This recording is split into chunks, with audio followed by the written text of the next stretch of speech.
And now I'd like to introduce Tim Pastore. He's the president of original programming and production from the National Geographic channel, and he's going to share some of his current work and their commitment on climate change. Tim?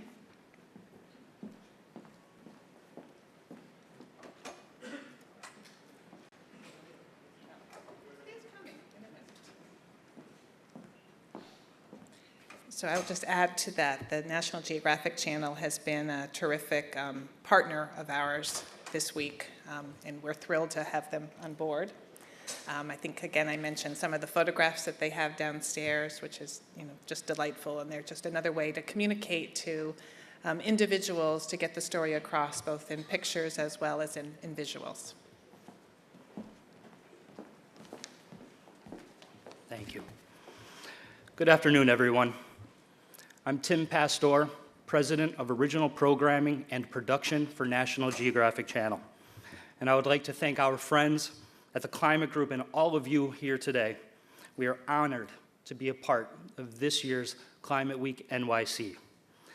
National Geographic is a global super brand that touches over 700 million customers, every single age group, in every part of the world, every single month.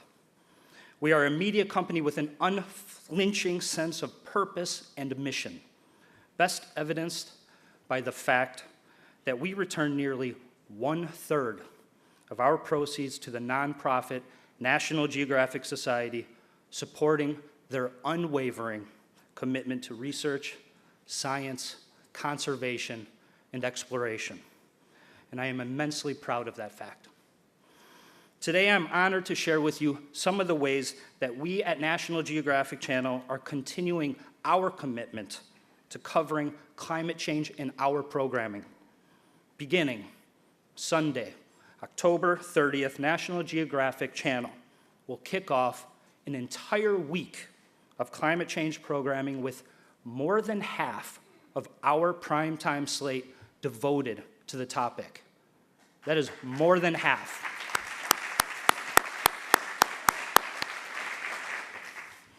First, National Geographic Channel recently acquired the worldwide theatrical and broadcast rights to Before the Flood, Fisher Stevens' feature documentary with Leonardo DiCaprio, which chronicles Leonardo's journey around the world as a UN messenger of peace, examining the dire effects of climate change.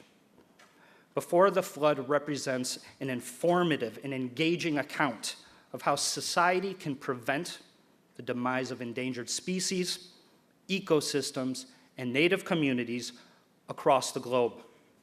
Feature interviews include President Barack Obama, Secretary of State John Kerry, United Nations Secretary General Ban Ki-moon, and Pope Francis, as well as top NASA researchers, conservationists, scientists, and activists saving the world.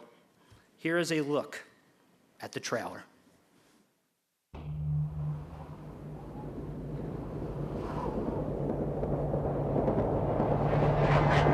We've known about this for decades, for over half a century. Try to have a conversation with anyone about climate change, people just tune out. Climate change. Climate change. Climate change. And the problem seems to be getting worse and worse and worse. The truth is, the more I've learned about this issue and everything that contributes to the problem, the more I realize how much I don't know. Oh my God! Look at how violent that is. Paradise that has been degraded and destroyed. We're knowingly doing this.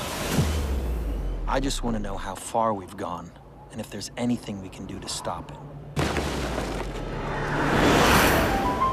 The U.S. has been the biggest emitter of greenhouse gases in history. You're a fossil-addicted country. We are doing more investment in solar today than the U.S. is. Half the people in office still don't believe in climate change. Why do you think there is such opposition about the science? I think it's politics. People are so arrogant to think they can change climate. Environmental issues have become the biggest reason for mass demonstrations. We want to hold them accountable. This is the most important issue of our time. question is, can we change our course in time? You need 100 gigafactories to transition to sustainable energy. That would make the United States... The whole world. The whole world. All energy. That sounds manageable. All that I've seen on my journey shows us we have the means of stopping this devastation. Politicians do what the people want them to do. Once the American people are convinced, the politicians will fall in line very quickly. If we keep pushing, there's no reason why we can't solve this problem. The world is now watching. We ask you to protect it. Are we and all living things we cherish our history?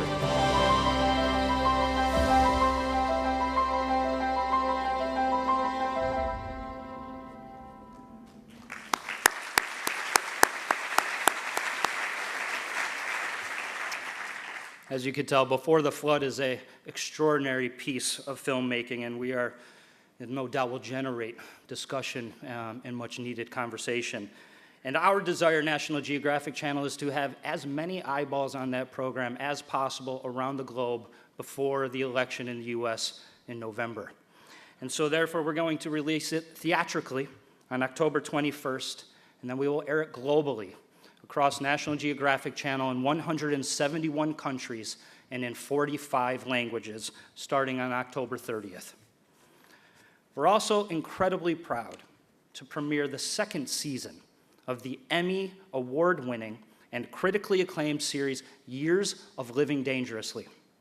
From executive producers James Cameron and Arnold Schwarzenegger, the series this year once again features an A-list lineup of celebrity correspondents as they explore a wide array of topics including carbon pricing, the California water crisis, the future of electric vehicles, species extinction, climate migrants, deforestation, and superstorms.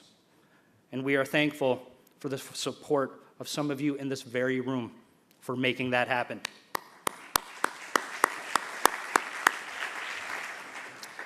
And I'm incredibly excited to share with you today a first look at a short video featuring Years of Living Dangerously and produced by James Cameron as a follow-up to his presentation at the Democratic National Convention. Now, this was just finished over 24 hours ago in time to kick off Climate Week. And narrated by Years of Living Dangerously correspondent Sigourney Weaver, this video drives home the message that combating climate change truly is a race against time. Let's take a look. We all know it's happening. It's real. It's happening now.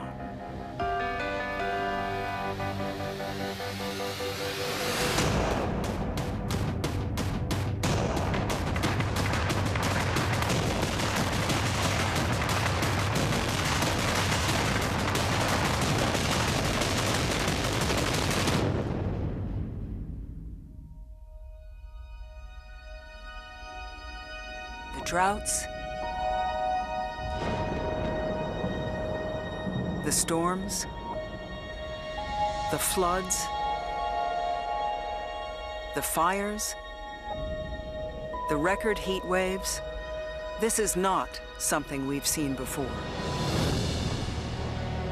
There is a wake-up call here. There's a reality that has existed for a long time that we have been blind to. This breaks my heart. We shouldn't have to be going through this. It's not our fault. I thought it needed to rain last year. I thought it was just another dry spell and we'd be out of it, but it's more than a dry spell. Triple-digit temperatures throughout the Southland. It's more than hot, it's dangerous. Looking at the numbers, we found there were about 170 excess deaths during this time. Excess deaths. هاي بحياته ما مر علينا هالجفاف، هاي أول مرة يصير عندنا هالجفاف هذا. أول مرة. أرض قحلة صارت ملحة. Crops are failing. Food prices are rising. Communities are threatened. Our children are at risk. This year's 32,000 wildfires around the country have burned an area the size of Connecticut.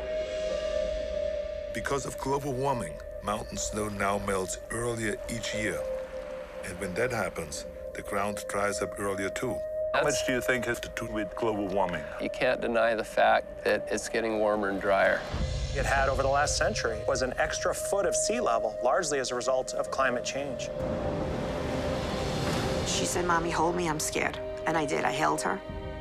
And then a wave started coming up over me.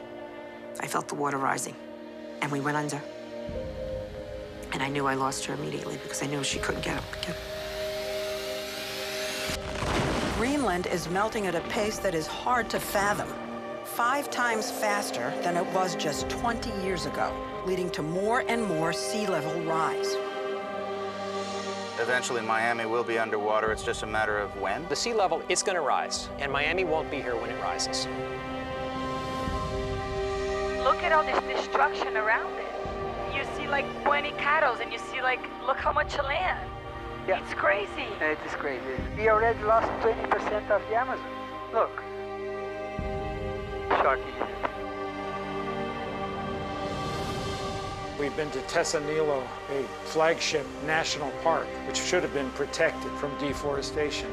There's only 18% left of the land that has not been slashed, burned, degraded. So when you look into the future and you think about climate change and the effects on your little slice of paradise here, what keeps you up at night? I'm concerned that there won't be any more coral reefs left. There won't be any fish. There won't be a tourism industry. There won't be food for 60–70% of the people. Wow. When people are hungry, when people are displaced, that has national security implications. That's exactly what has happened in Egypt, Syria, with its terrible droughts. Desperate people take to the streets. Could Yemen run out of water? Yes, possible. Make no mistake, our safety and prosperity are at stake. Things have got to be done now. The future is our choice. We are the first generation to feel the sting of climate change, and we are the last generation that can do something about it. But around the world, we are mobilizing. We're taking action.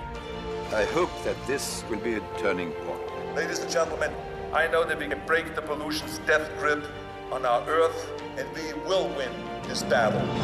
America and China, the world's largest emitters of the greenhouse gases that cause climate change, have made a historic agreement on clean energy. Last year is a real turning point. The total investment in renewable is $286 billion, and China accounts for $110 billion. This speaks for itself. We can run our homes, our cars, our businesses on clean power and create millions of new jobs doing it. I heard you say that you think they're beautiful because of what they symbolize. Yeah, what they represent, the ability to generate electricity without putting carbon in the air. We are in a race against time. But together, we can do this. For our future. For our children.